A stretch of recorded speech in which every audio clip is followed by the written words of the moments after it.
दर्शक बंधु प्रथमतः आपण मानक दोल पूर्णिमा और होली पर्व उपलक्षे अनेक अनेक शुभेच्छा और शुभकामना। आज आम प्रस्तुत करवा कला चना बा भजा बुटर गोटे झटपट हेल्दी लड्डू। एते सहज जे लड्डू मात्र 10 मिनिट रे रेडी हो जाव। आम बिना चीनी और बिना गैस रे प्रस्तुत करवा। नमस्कार दर्शक बंधु, मो हाथ रंधा चैनल को आपण मानक बहुत बहुत स्वागत करछि। तो चलंतु वीडियोटी आरंभ करवा। तो एठी मु नेची बुट जो आमर भजा बुट आम खाई था पाटे पकई था टाइम पास से बुट को मु गोटे कटोरी नेची। गोटे पैकेट मु किनी से पैकेट रु गोटे कटोरी काढ़ी मु नहीं जाइए। ता सहित एठी गुड़ मध्य मु गोटे कटोरी नेची, किंतु मु मोर पाउडर अनुसार टिके कम बेसी करि परिबी। तापर नेची देसी घी एठी मु 3 रु 4 चमच नेची। तापर एठी नेची मु क्षीरर जो मलई बा क्रीम नेची, सेथिरु मु एठी बड़ चमच रे 4 चमच नहीं जाइए। ता सहित नेची मिल्क पाउडर मु आधा कटोरी नेची, माने 6 चमच मिल्क पाउडर नेची। ता सहित नेची 7-8टा गुजराती। तो यही तक सामग्री को नहीं आम आज प्रस्तुत करवा आमर होली स्पेशल लड्डू रेसिपी। आउ ए रेसिपीटा बनैबा बहुत सहज। आपण मानक मु प्रथमरु कहिची, आपण माने वीडियोटी को पूरा देखंतु, केमिति लागिला मते कमेंट करंतु। चैनल रे जदि नुआ आछंती चैनल को सब्सक्राइब करंतु। वीडियोटी जदि पसंद आसे तेबे गोटे लाइक करिवे आ शेयर करिवे। तो चलंतु प्रथमे मु ए जो हेमदस्ता बा आपण माने देखुचंती पत्थर रे गोटे छोट मसला कुटा मु नै जाईची। सेथिरे आमे ए गुजराती को देइकिरी ताकू प्रथमे आमे कुटिकिरी रखि देबा। आपण माने चाहिए गुजराती को टिके ग्राइंडर जार रे पकेकी ताकू पाउडर करि परिवे। मु एमती कुटी नौची, कुटिले तार गोटे बढ़िया फ्लेवर आसी थाए। तो एबे देखंतु हमर गुजराती को मु कुटी सारलिनी। आउ तार जो चोपा गुडी को मु काढी नेची। तो एठी मु आपण मानको गोटे टिप्स दबा को चाहिबी। जदि आपण माने गुजराती रो चोपा फोपाड़िबा को चाहुनांती तो प्रथमे गुजराती को टिके घी रे हो बा खाली कड़ाई रे टिके गरम करिवे। तापरे ताकू कुटिबे बा ग्राइंडिंग करिवे। देखिबे तार चोपा गुडी को बहुत बढ़िया भाबरे गुंड होई जिवो। तो एठी देखंतु एबे हमर पाउडर तो रेडी हो जाईची। एबे हमर ए जो चना को नै जाइथिले बुट्ट चना, ताकू प्रथमे आमे कोन करबा ना गोटे से बाउल रे कौन करवा ताकू जो चोपा गुडी को आमे सब सफा कर देबा। नहले गोटे थाली रे मध्य पकेइकरी ताकू टिके घसी देबे, बहुत बढ़िया से ता चोपा बाहरी जिवो। एडी देखि पारुछंती सब गुडी को मु चोपा काढी सारलेनी।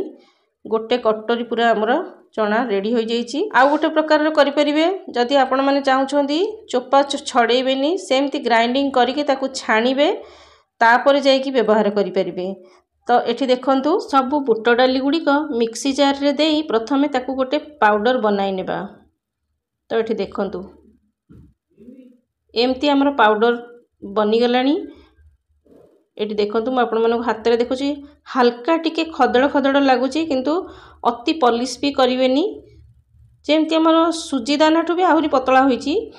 चाउଳ चूना जेमती चाउଳ चूना करले जेमती हाथ को लागि थाए, ठीक सेही भली भाबरे एबे आमे ताकू गोटे ए मिक्सिंग बाउल को काढी नबा। जदि आपणकर ए जो पाउडर टी बनैबे जदि टिके खदड़िया लगे तो आपण माने टिके चलेकी मध्य नै परिबे, छाणी की नै परिबे। तापरे एठी देखंतु मु गुड़ देउची। गुड़ टिके मीठा मते अधिका लागिवो, सेथि पई कि मु टिके कमै दउची गुड़ को। माने एठी आधा कटोरी पर्यंत मु एठी गुड़ देई देइची। एठी देखंतु तापरे जदि एथिरे टिके टिके टेळा गुड़ रही थाए ताकू आमे हाथ रे घसी के छडेइबा। मु आपण मानकु देखैबी। ता सहित जो आधा कटोरी आमे मिल्क पाउडर रखिथिले ताकू पकाई नेबा। आपण माने ए गुड़ जगह रे पाउडर सुगर मध्य देई परिबे, किंतु पाउडर सुगर देले एते हेल्दी होबनी। सेथि पई कि मु गुड़ नेची, ता सहित गुजराती गुंड पकाई ताकू भल भाबरे मिसाई देबा। सबु सामग्री गुडी को बहुत भल भाबरे मिसाई नेबा। जो टेळा अंश अछि एमती चामच रे मध्य ताकू एमती घसी घसी की ताकू पूरा मिसाई परिबा। एटी देखंतु पूरा मिसी गलानी भल भाबरे।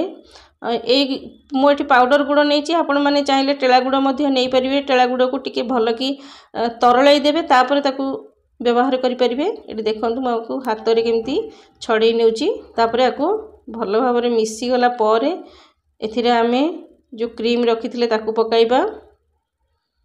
एटी देखंतु आ क्रीम टाकू अल्प अल्प करी दबा, नहले हुए तो पानिया होई जाई पारे। सेथि पई कि टिके ध्यान रखिबे। अल्प अल्प देई करले तापरे आपण माने जानि परिबे केतिकी क्वांटिटी दरकार। एटी देखंतु प्रथमे मु चामच रे ताकू मिक्स करि नेउची। तापर आमे सेथिरे आउ टिके मध्य क्रीम पकाइबा। एते सुखिला लागुची बहुत। एठी देखंतु आपण माने एमती बनै करी होली रे समस्त जो सांग साथी आसंती हमर होली खेलिया पई आपण माने सेलिब्रेशन करिवे। ता सहित एमती लड्डू खुआइबे, बहुत भल लागिवो, समस्त को पसंद आसीबो एमती लड्डू। तो एठी देखंतु आउ टिके क्रीम देइकरी पुणी थरे ताकू चकटिबा। तो बाकी मु सब गुडी को ही देइ देउची जेहेतु हमरो मिक्सचर टा टिके सुखिला अछि। तो एबे देखंतु मु एठी सब क्रीम गुडी को से मिक्सचर रे ढाली नेउची। आपण माने चाहिले जो हमरो अमूल रो क्रीम मिलुची ताकू मध्य आपण माने व्यवहार करि परिवे। नचेत घरे जो आपण माने क्षीर रखुछंती से क्षीर रो सर मध्य काढी कि जो रखिथिबे ताकू मध्य देइ परिवे। तो एबे आमे ता ऊपरे टिके घियो देइ देबा। घियो एठी मु 2 रु 3 चमच प्रथमे पकाइ नेउची। तापर ताकू मिसाइ नेबा भलो भाबरे। प्रथमे आउ टिके मु ताकू चामच रे घांटी नेउची भलो भाबरे। आउ हमकू क्रीम रो आवश्यक पड़िबनी कि बेसी घियो भी एथिरे लागिबनी, बहुत कम घियो। एठी देखंतु चामच रे भलो भाबरे मिसाइ सारला परे मु ताकू टिके हाथ रे चकटी नेबी। जेमति हमर अट्टा चकटंती ठीक सेही भली भाबरे आमे ताकू गुड़ सहित मिसाइ दबा। आउ गोटे अट्ठा अंश आसी जाए सब गुडी को मिसाइला बेलकू। एठी देखंतु आउ एत्ते स्वादिया लड्डू आपण माने निजे थरे बनेइला पर ही जानि परिवे। एथर होली रे मध्य एमती लड्डू बनै करी समस्त को खुआइबे, देखिबे समस्त आपनकर प्रशंसा करिवे। ता ऊपरे मु आउ टिके घियो पकाइ नेउची जेहेतु हाथ रे लागिबनी। तो एठी देखंतु हमर जो सत्तू बा कला बुट भजार लड्डू बनेवा पई डोटा पूरा परफेक्ट होईची। आ बहुत सॉफ्ट हबो, जेमती पाटी रे देला माने मिलै जिवो। एठी देखंतु एबे आमे लड्डू प्रस्तुत आरंभ करिबा। बहुत कम समय भितर होई जिवो ई रेसिपी। एठी देखंतु केवल हमकू बुटर जो चोपा गुडी को छड़ेई करी ताकू ग्राइंड करिबा। तापरे आ बेसी किछि सेतिरि काम नाही, केवल मिसा मिसी करिके आमे लड्डू करिबार अछि। तो एबे देखंतु हमर सब लड्डू गुडी को रेडी होई गलानी। केते सुंदर देखा जाउची, आपण माने विश्वास भी करि परिबेनी, निजे करले ही जानिबे। एठी देखि पारुछंती हमर टेस्टी टेस्टी भजा बुटरे प्रस्तुत हमर लड्डू रेडी होई जाईची। आपण माने मध्य एमती बनै करी खांतु, समस्त को खुआंतु। एठी देखंतु मो हाथ रे भांगी की देखौची केते सॉफ्ट होईची, आपण माने निजे जानि पारुथिबे। पिला माने एई जो लड्डूटी को बहुत खुशी रे खाइबे।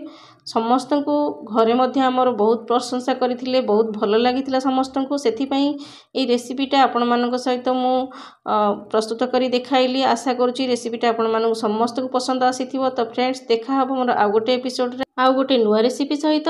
रहुची नमस्कार, जय जगन्नाथ।